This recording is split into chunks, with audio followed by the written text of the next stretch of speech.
ફુવારા પદ્ધતિ એક ઉત્તમ ઉપાય છે। આ પદ્ધતિમાં વરસાદની જેમ છોડ પર કૃત્રિમ રીતે પાણી છાંટવામાં આવે છે, સાથે કનેક્ટ કરવામાં આવે છે। ત્યારબાદ જમીન પર પ્લાસ્ટિક અથવા તો ધાતુના પાઇપ ગોઠવવામાં આવે છે। આજે હું તમને રહેણ વિશે થોડીક માહિતી આપીશ।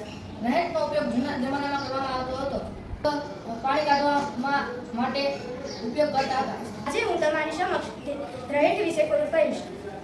પાણી ઉપરથી ખેંચવા માટે સામાન્ય રીતે પંપનો ઉપયોગ કરવામાં આવતો। આપણે કુવાઓ સરોવરો તેમજ નહેરોમાંથી પાણીને ખેતરમાં પહોંચાડવા માટે આપણે ઢેકીનો ઉપયોગ કર્યો છે। લાકડું કાપીને અહીંયા આડું રાખી દેવાનું, પછી અહીં આપણે એક ડોલનો ઉપયોગ કર્યો છે, ત્યાં આપણે ડોલને બાંધી દેવાનું છે। પછી આપણે ત્યાં પથ્થર એક ગાળામાં પથ્થર બાંધીને અહીંયા રાખી દેવાનો છે। આમાં કૂવામાં પાણી નાખીએ તો આપણે બેટરીથી મોટર વડે આમાંથી પાણી નીકળશે। પ્રાચીન સમયમાં હળનો ઉપયોગ કરતા હતા। ખેતરમાં ભૂમિ ખેડૂતમાં